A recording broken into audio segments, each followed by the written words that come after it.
1번에 안 들어와요? 자, 1번에 다음 시에 나타난 폐단을 일어나시고요.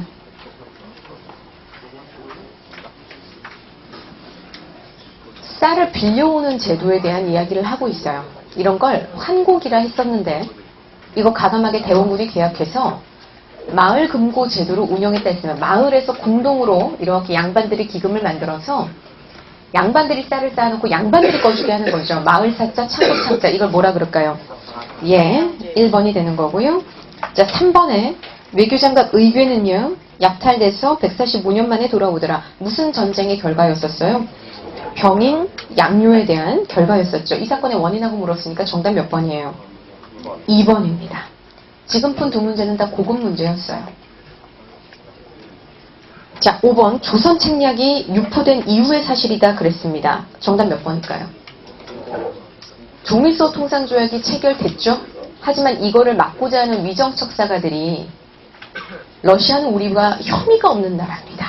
미국은 우리가 본래 모르던 나라입니다. 이러면서 극구 반발을 했었죠. 정답은 5번이에요.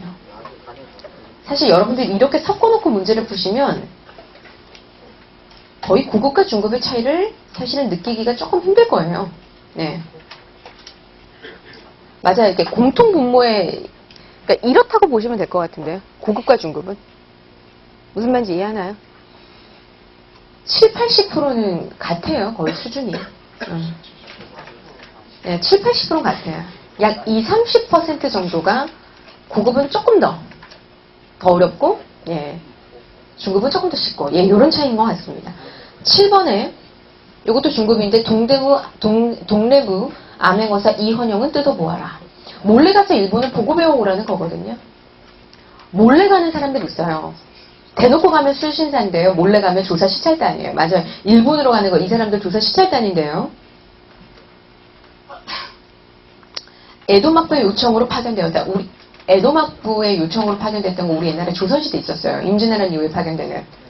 통신사가, 예, 맞아요. 이래요. 나중에 조선편을 한 번 더 듣고 나면 확실하게 아실 거. 조선 책략을 처음으로 국내에 소개했던 거. 이거 확실히 오답이라고 알 것 같은데요. 이거 근데 2차 수신사 김홍집이었잖아요. 예, 정답은 이응과 리을. 부작용도 그만큼 많이 소개를 했었습니다. 하나만 더 8번에 가에서 다요. 제기된 주장들 순서대로 옳게 나열해라.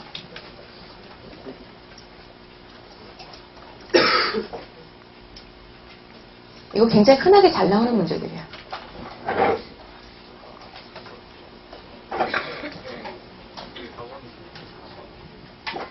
처음에 나와야 될 건 통상수교 거부를 지지하는 발언.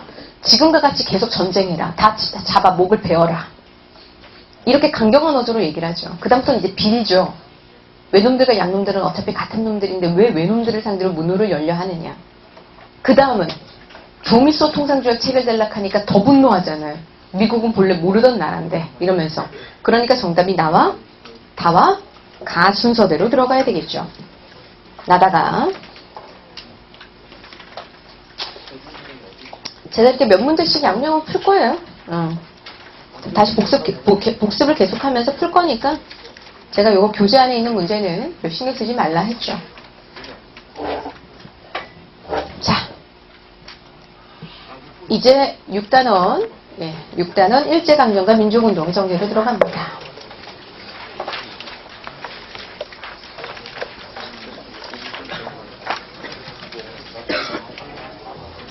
페이지가 162쪽이에요. 페이지 162쪽에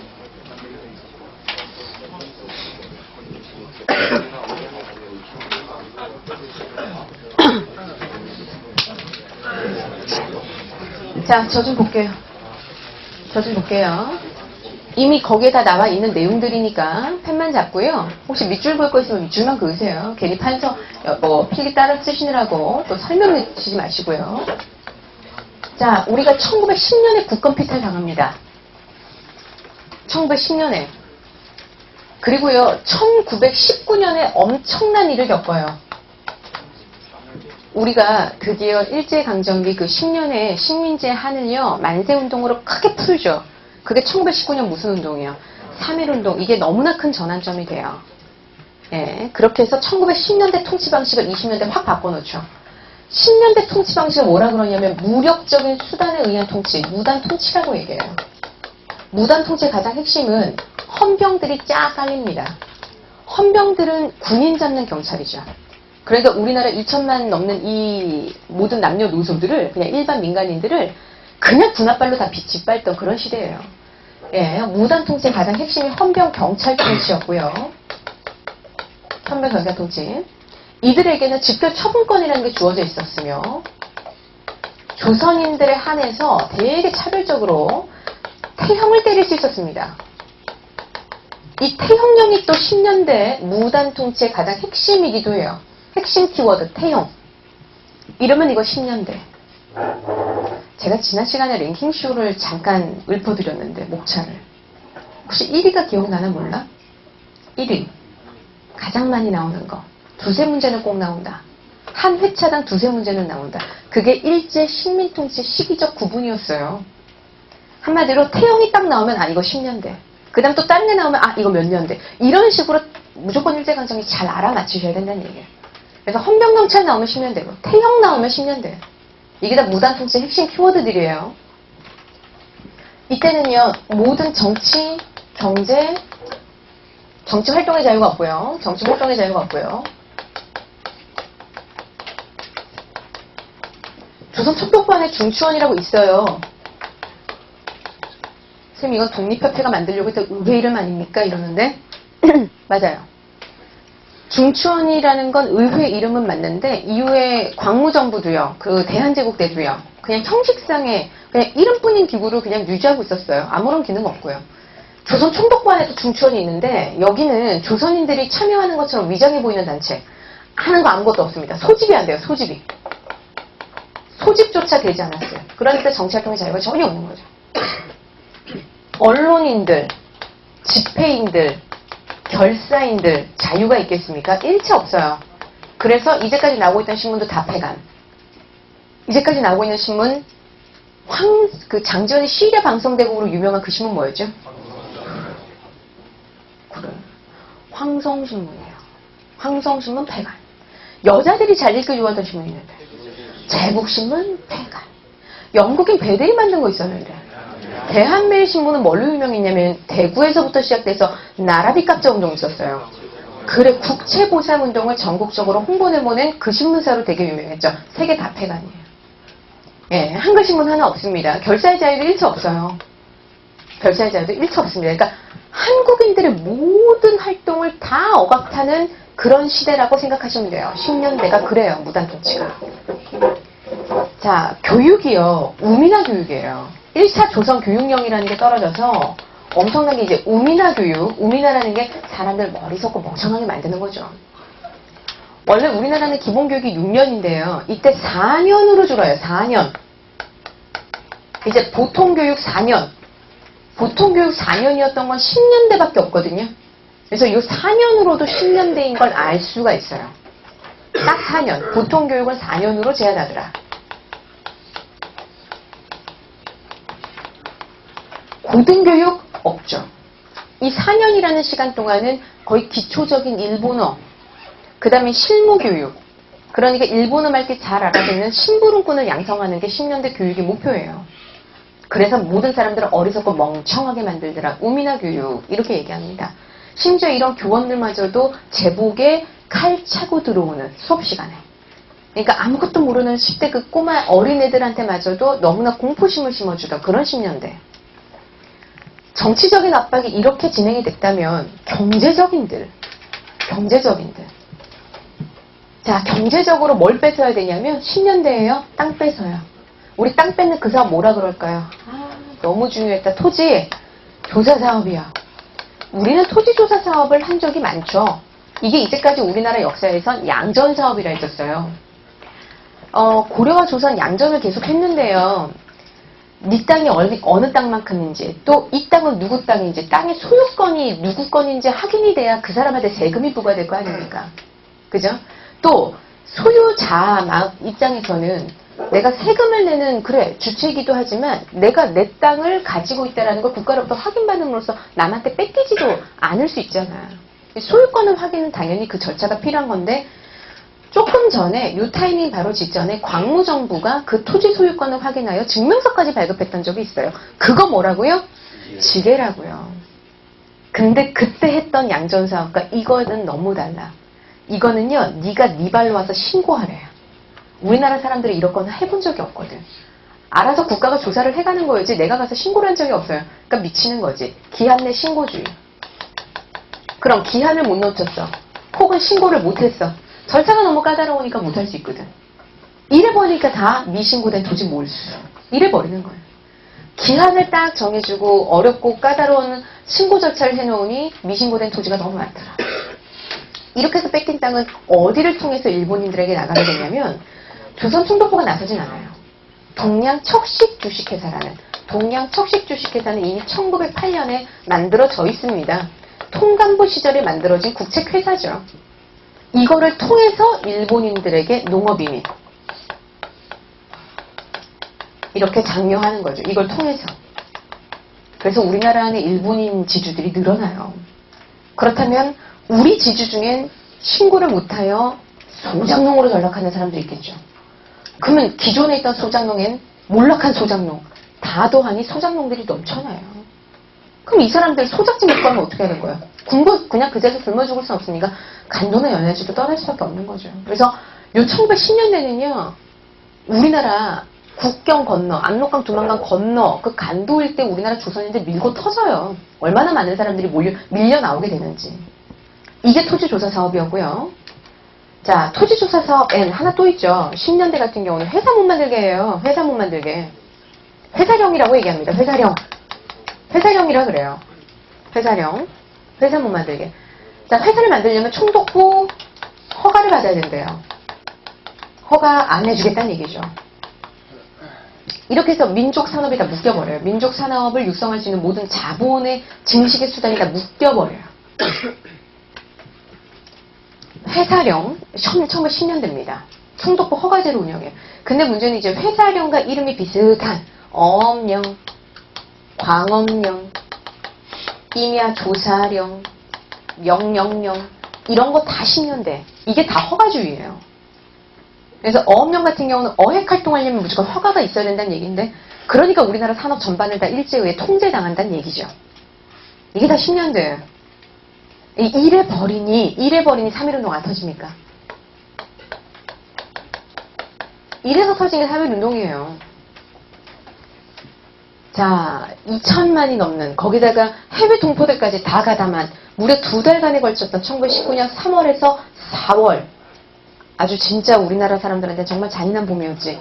예, 그렇게 해서 무자비한 탄압을 우리가 또 겪어내면서 일본도 통치 방식의 변화 요거를 꽤 합니다. 통치 방식 변화. 이대로는 안 되겠다. 무단 통치만으로는 안 되겠다.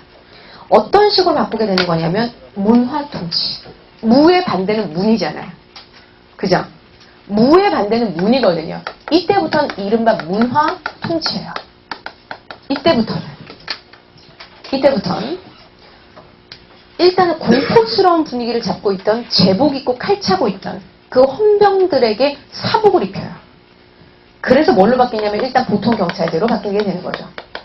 그래서 헌병 경찰 하면 10년대 이렇게 되는 거야. 근데 알고 보면 이거요. 한국인들 중에서도 계속 친일파들을 유도하여 이제 한국인들 중에도 경찰로 임명해요. 특히 이렇게 한국인들 중에 경찰로 임명되는 자들은 10년대 때 독립운동했던 사람들이 많아요.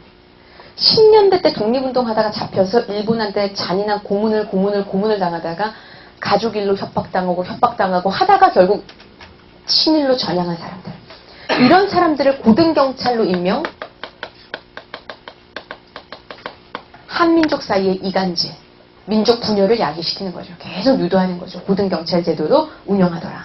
거기다가 기본적으로 병력수를 3배 늘려요. 경찰 기관수와 병력수 3배 늘렸어. 그러니까 얼마나 이게 가난한 정치입니까? 표면적으로 내세우는 것과 실제적인 정치가 완전히 다른 이중적인 정치거든요. 그걸 통해서 친일파들을 적극적으로 양성하겠다는 게 이 문화 통치의 목표가 되는 거예요. 민족 분열 통치죠. 그래서 다른 말로. 정치활동의 자유 열겠대요. 열겠대. 정치 참여시켜주겠대. 그러면서 지방자치를 열거든요. 지방자치. 이때요. 자치론에 이렇게 휘말려 들어가는 친일파들이 굉장히 늘어나죠. 우리나라가 13도인데요. 도마다 평의회를 만들어요. 일본이. 그 다음에 말단 행정구역으로 가는 거죠. 이제 부와 면마다도 협의회를 만든대요. 이런 기구들이요. 오늘날로 치면 도의회, 시의회, 구의회 정도 되는 건데 실권이 전혀 없어요. 할 수 있는 게 전혀 없어. 하지만 이들한테 의원이라는 완장 채워주고 거들먹거리게 해주는 거야. 거들먹거리게 해줘요. 그런 이렇게 위험을 세울 수 있는 권리를 줘요.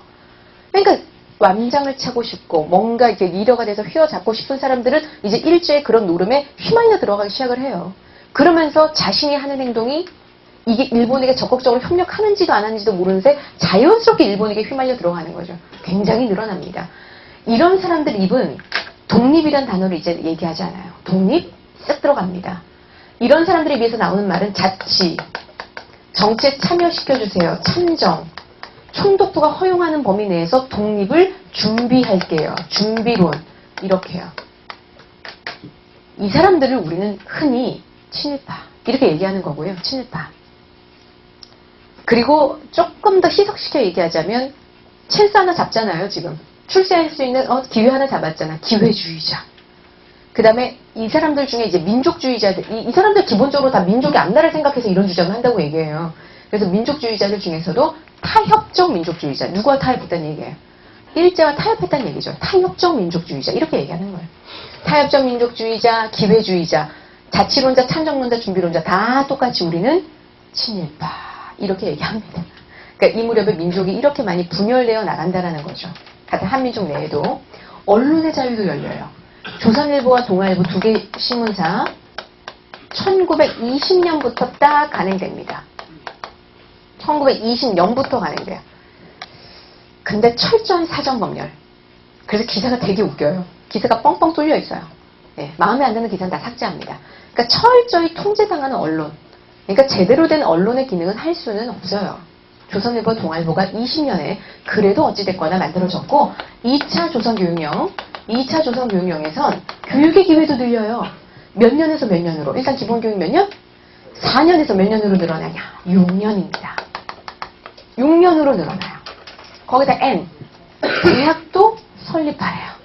대학 설립 기회도 줘요. 대학 설립 기회도. 이것 때문에 우리나라 난리 났죠. 난리 났어. 우리 손으로 대학 만들려고요. 그래서 한민족 1천만이 한 사람이 1원씩 대규모 모금운동 들어가요. 이거 과거의 나라빚값자라는 운동과는 또 좀 다르죠. 예, 이건 대학 설립하자 운동이에요. 한민족 1천만이 한 사람이 1원씩 총 얼마 모여요? 1,000만 원. 그 1,000만 원 갖고 대학 만들자는 움직임이 이때 나와요. 그런 걸 밀립대학 설립운동. 이따 뒤에 나올 거예요. 밀립대학 설립운동이라는데 실패하죠. 모금활동이 저조해서 실패합니다. 자, 이런 게 이제 문화통치에 민족 분열을 유도하는 그런 정치였어요. 저때 이제 민족의 모든 억압이었고 이건 민족의 분열을 유도하는. 그렇게 통치 방식이 바뀌었죠. 경제 스타일도 바뀌어요. 경제 스타일 바뀝니다. 일본이요. 지금 쌀 부족 문제가 대단해요. 왜냐면 일본은 급속한 산업화 도시화거든. 인구가 미친 듯이 늘어나는데 그걸 먹일 쌀이 없어요. 만만한 게 식민지잖아요. 그러려고 식민지를 얻었는데.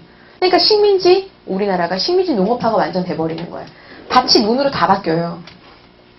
그 다음에 원래 산, 비탈 이런 데는 논 안 하거든. 그것도 다 논으로 바뀌어요. 해서 미친 듯이 무슨 농사? 논농사. 왜냐하면 쌀을 뽑아내야 되기 때문에. 그거 산미, 증식, 계획 이렇게 얘기합니다. 일본의 모자란 쌀을 우리나라로부터 메꾸죠. 그렇게 해서 목표량을 준 다음에 목표량을 채우게끔 막 개돼지처럼 혹사시키는 거죠. 우리나라 사람들을. 근데 절대로 그 목표량 못 채우거든요. 애초에 목표량을 설정해 준 이유는 그만큼을 수탈해 가겠다라는 얘기였어. 그래서 실제로 증산되는 양이 많았는데도 수탈량이 훨씬 더 많았기 때문에 우리나라 국내 쌀 부족 문제가 굉장히 심화됐습니다. 이거 정말 잔인했던 방식이죠. 그리고 길게도 해요. 요건 1920년부터 26년까지 1차로 하고 그 다음 26년부터 34년까지 2차로 나눠 했거든요. 34년에 그나마 중단된 이유는 이제 일본 쌀값이 안정됐기 때문에 필요가 없어서. 일제 필요에 의해 34년 필요가 없어져서 결국에 상미증식계획은 중단됐죠. 이 사이에 우리나라 소작농들은 더 많은 고통을 당했어요. 이유가 이 모든 증산할 때 들어가는 비용. 증산할 때는 어떤 비용을 쓰게 될까? 보통 너네 쌀 생산 늘리려면 뭐가 필요할 것 같아요? 비료가 필요하겠고요. 또요. 농기구도 구입을 해야겠고요. 또요. 제일 비싼 건 아마 수리조합을 우리끼리 만들어서 수리시설을 더 늘리는 거. 이게 최고입니다. 그래서 수리조합비를 공동으로 내야 되는데 이 모든 비용을 다 소작농이 부담했거든요. 그러면 소작농 같은 경우는 안 그래도 소작료도 내야 되는데 증산 비용까지 내야 되니 정작 1년 정말 뼈 빠지게 일해놓고도 쌀 몇 톨 안 떨어지더라 이거야. 그러니 10년대 땅 뺏긴 사람들, 20년대 산미증식계획까지 요 두 가지 때문에요. 20년대 소작쟁이가 그렇게 급증합니다. 소작쟁이가 급증하게 돼요. 이것 때문에. 그 급증하던 소작쟁이 중에 대표적인 게 1923년, 이건 100% 암기하셔야 돼요. 전라도 암태도라는 조만한 섬 하나가 완전히 뒤집혀요. 암태도 소작쟁이라고. 소작쟁이 중에 최고이자 우리 이거 하나 외우시면 돼요. 이거 하나. 소작쟁이 굉장히 길고 되게 많은데 그 많은 소작쟁이 중에 딱 하나 외우시면 됩니다. 암태도 소작쟁이 23년. 저 두 가지 분노가 더해지면서 토지조사 사업 N 산미증식계획의 분노가 더해지면서 23년 암태도 소작쟁이. 자, 그 다음 회사령. 어떻게 될까요? 그래도 문화통치인데 뭔가 던져야 되지 않아? 회사 자유롭게 만들 수 있게 폐지해요. 회사령 폐지합니다. 자, 허가제가요. 신고제로 바뀌었거든요. 지금도 신고해야 돼요. 회사 만들고 가게 차리고 그냥 가만 계시면 그거 불법이에요. 신고해야 됩니다.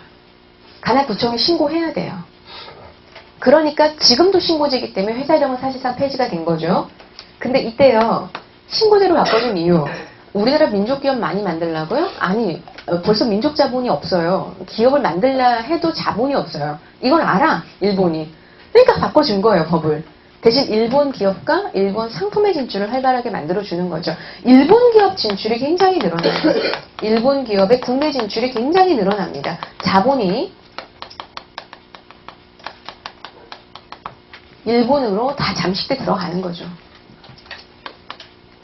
안 그래도 이것 때문에 되게 예민해진 국내 몇 안 되는 기업가들인데 플러스 회사령도 폐지합니다. 회사령 폐지했다 했습니까? 1923년부터는 관세도 폐지해요. 관세. 일본 상품에 붙고 있던 관세도 폐지돼요. 그러니 일본 기업만 들어와요. 일본 상품도 미친 듯이 들어오는 거죠. 그래서 요 타이밍에 우리가 만든 건 우리가 쓰자라는 운동을 해요. 우리가 만든 건 우리가 쓰자. 우리가 만든 건 우리가 쓰자. 국산품 애용 운동이 되는 거죠. 이런 걸 우리가 만든 거 물, 산, 우리가 쓰자. 장려 운동이 됩니다. 물산 장려 운동.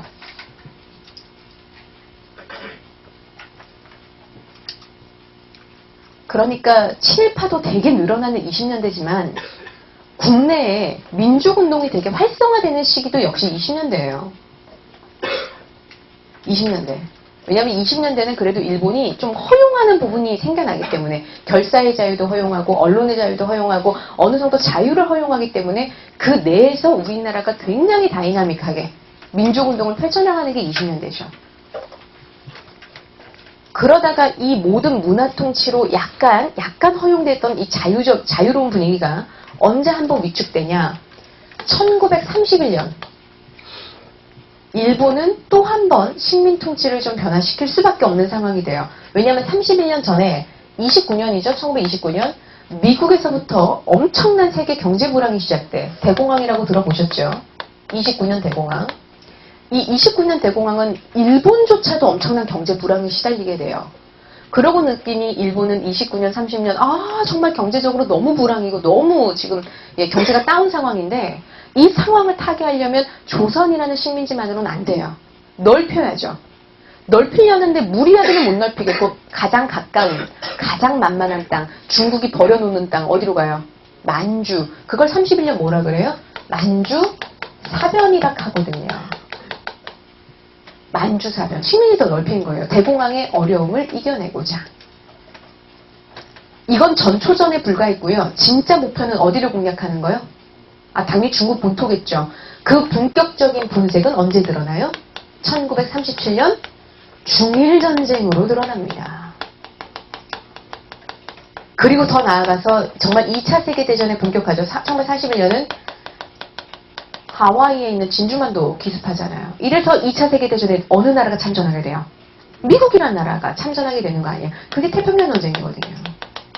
이러면서 진짜 2차 세계대전 본격화. 이게 2차 세계대전이고 저건 전초전이에요. 저건 전초전. 근데 일단 전쟁이라는 게 시작이 됐기 때문에 우리나라는 그 전쟁을 준비하는 기지로 바뀝니다. 이런 걸 병창기지와 정책 이렇게 얘기해요.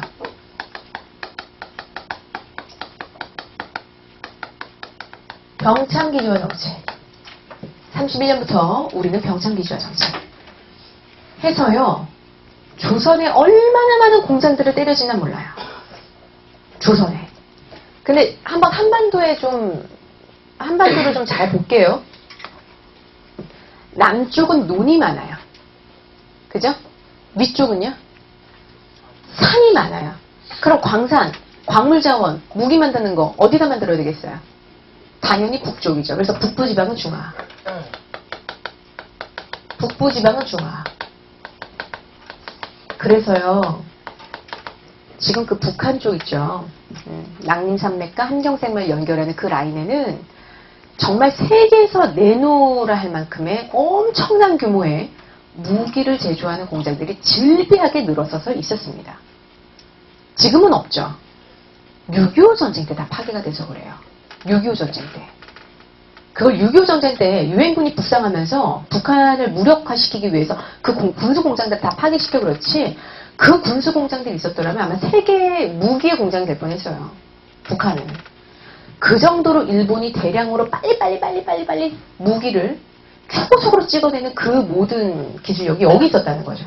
물론 우리나라 사람들은 단순 노무지게 종사를 당했지만 우리도 어찌됐거나 그런 시설물들 자체를 안고 있었다는 것만으로도 북한은 아마 무기만이 팔아서라도 떼돈 벌 수 있는 나라였었을 거야.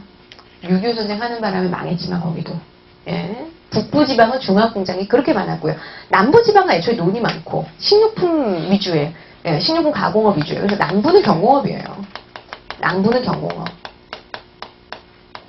북부는 중화공업. 그 다음 만주 쳤다며요. 만주를 이제 반농사지대, 농업지대로. 그래서 농공경진 정책이자 북부는 중화학, 남부는 경공업. 이렇게 해서 이원적으로 나눠서 우리나라를 공장지대로 만들어 가더라. 공장지대로. 그리고 우리나라 곳곳마다 막 소작쟁이가 장난 아니었거든요. 곳곳마다요.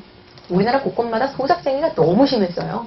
이런 소작쟁이를 달래야 나중에 결국 이런 농민들을 전쟁터에 동원하고 이러는 거 아니겠어요? 그러니까 소작쟁이를 무마시키기 위해서 1932년부터 농촌 진흥 운동이라는 걸 일본이 시작을 합니다. 일제가요. 농촌 진흥 운동. 뭔가 농촌 진흥. 보통 진흥이라는 단어 좋잖아요. 좋은 의미잖아요. 진흥시킨다. 근데 이건 순전히 타율에 의해 반강제적으로 그리고 설정된 목표 자체가 애초에 우리나라 농촌 사회에는 전혀 동떨어져 있는 자력갱생, 니네 스스로 다시 살아봐라. 부채방멸, 빚 갚아라. 근검절약, 사치하지 말고 아껴 써라. 이런 목표를 내세우는 농촌진흥운동이 우리나라가 무슨 사치해서 못 살아요? 농민들이 사치를 해서 못 사냐고. 부채방멸, 빚 안 갚고 싶어 안 갚아요? 빚이 왜 늘어만 가는데? 일제가 수탈하니까 늘어만 가잖아요. 그러니까 현실적인 목표와는 전혀 맞지가 않는 거죠. 하지만 이 농촌진흥운동이랍시고 그러니까 슬로건 걸어놓고 농촌진흥운동에 방해가 된다는 이유로 다 때려잡는 거예요. 소작쟁이를. 그렇게 해서 농촌진흥운동 일제가 한 겁니다. 일제가 한 거. 아무런 효과 없는 일제가 있던 거. 만주사변 이후에. 근데 이거랑 비교하셔야 될 게 있어요. 반드시 비교하셔야 될 거. 농촌진흥운동. 그것과 비교해야 될 건 농촌개농운동이에요.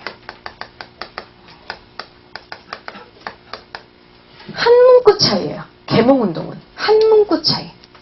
근데 저건 같은 타이밍에 우리가 하고 있어요. 지금 조선일보, 동아일보가 주도가 돼서 언론사들이 주도가 돼서 우리가 하고 있습니다. 문맹 퇴치운동이라고 이 무렵에 야학과 강습소를 곳곳마다 차려놓고 글자 못 읽는 우리나라 사람들 무려 문맹 퇴치 10만 명의 효과를 가져왔던 엄청났던 운동이에요. 그중에 동아일보가 했던 건 되게 이름도 유명한데 브나로드 운동이라고. 맞아요. 들어보신 기억이 있죠? 브나로드 운동. 예. 그게 농촌 계몽운동이었어요. 농촌 진흥운동과 좀 비교하실게요. 또 있어요. 저중요. 남쪽에는 면을 기르라 해요. 남쪽에는 면을 기르라 해요. 한마디로 여기서 이제 면 송을 뽑아내야 되는 거고요. 북쪽에는 양을 기르라 해요. 이걸 남면 북양 정책. 왜? 대공황 이후에 다른 나라로부터 원재료를 수입할 길이 없는 거예요. 일본이. 그래서 우리나라를 원재료를 공급하는 예, 정말 이게 식민지 수탈이 전형적인 거죠. 남면 북양 정책. 그 다음에 남부는 경공업, 북부는 중화공업. 그 다음에 한편으로 소작쟁이를 달래고요. 농촌진흥운동. 이게 이제 만주 사변 이후에 등장한 거고요. 37년 이제 중일전쟁으로 본격적으로 들어가지 않습니까? 그러니까 37년 중일전쟁 들어가기 앞서서 우리나라 국내와 만주일 때까지 우리는 지금 현재 삶의 터전이요. 한반도 안으로 국한되지 않죠. 한민족이 주로 어디에 많이 살고 있느냐 하면 한반도와 뭐라 그래야 돼요? 만주일 때까지 벌써 많이 올라가 살고 있죠. 비록 31년에 만주 사변 터지면서 이 만주일 때까지 일본의 영역으로 넘어갔지만 이 넓게 살고 있는 사람들 있잖아요. 1935년을 끝으로는 아무것도 못해요. 만주에서도 아무것도 못하고요. 만주에서는 뭘 하고 있냐. 31년 만주사변 당한 이후에 한국과 중국 군사가 연합작전하고 있었어요. 일본 군들을 상대로 연합작전을 펼치고 있었어. 이거 못해요. 35년을 끝으로. 그러니까 35년부터 못해요. 그 다음 국내에서는 브나로드 운동, 문자 보급 운동 이런 거 농촌계몽 운동 하고 있다고 그랬잖아요. 그것도 못해요. 언론의 자유도 완전히 막혀가고요. 결사의 자유도 점점 박탈돼 가요. 소작쟁이, 노동쟁이 이런 것도 이제 못해요. 35년부터는 이런 걸 아예 못하다가 37년 중일전쟁부터 우리가 그 알고 있는 본격적인 무슨 정책이요? 민족, 말살 정책이 이때부터 본격적으로 나오죠. 왜? 전쟁터에 이제 진짜 동원을 시켜야 되니까. 전쟁터로 다 보내버려야 되니까. 민족 말살 정책의 세트 메뉴들이 있는데, 자, 천황폐하의 자랑스러운 신화라는 한국 식민화 정책이라도 한국 식민 서사를 낭송하게 되는 거고, 창씨개명에 신사참배에 저는 근데 제가 이런 거는 사실 틀리는 경우를 거의 못 봤습니다. 민족 말살 통치 때 정책 틀리는 사람들은. 근데 이게 정작 언제 정확히 나왔는지는 잘 몰라. 그냥 30년대라고 아시면 되겠고요. 더 구체적으로는 만주사변 직후는 아니고 중일전쟁 직후. 예, 중일전쟁 이후서부터 이런 정책들이 막 나오죠. 예, 일본 천황이 있는 곳으로 절을 시키는 궁성요배도 있었고, 이제 관공서에서는 우리 말 사용이 전면적으로 금지가 되고요. 학교는 기본학교 소학교라 불렀었는데 1941년부터는 국민학교라는 명칭을 쓰게 됩니다. 국민학교. 그 국민학교의 국민이 무슨 뜻이에요? 황국 신민의 줄임말이에요. 근데 엄마 아빠 어디 나왔대요? 예전에 그 드라마 응답하라 1988에 뭐라고 나와요? 초등학교를 안 하죠. 국민학교라 그러죠. 맞아요. 이 국민학교라고 더럽게 오래 불렀어요. 빠르게 역사를 청산하지 않고 우리나라는 일제 단죄가 되게 오래 갔던 나라에 김영삼 정권 때 가서야 이게 없어지기 때문에 국민학교는 굉장히 오랜 기간 쓰여졌던 단어들이죠. 이게 다 민족 말살 정책. 학교에서는 우리말, 우리 역사 교육이 일체 금지돼요. 일체 금지됩니다. 다 이게 민족 말살. 민족 말살이 오히려 안 틀리고 무단 통치 잘 안 틀리세요. 워낙에 임팩트 있는 정치이기 때문에 저 문화 통치 때 뭔가 말이 되게 많아서 문화 통치를 아마 중점적으로 좀 더 공부를 하셔야 될 거고요. 자, 있어요. 잠깐만. 중일전쟁. 너네 이런 우리나라 내부만 탄압하는 이런 정책 끝나지 않죠. 이렇게 탄압해서 결국 민족 정치를 말살시켜서 뭘로 끌고 나가겠다는 게 목표인 거예요. 병사, 노동자 끌고 나가겠다는 게 목표잖아요. 그거는 국가총동원법이라 하죠. 국가총동원법. 그런 인적자원, 물적자원 스타를 국가총동원법이라 합니다. 국가총동원법. 국가총동원법이라고 그래요. 정확히 1938년에 발표가 돼요. 이 정책은. 국가총동원법.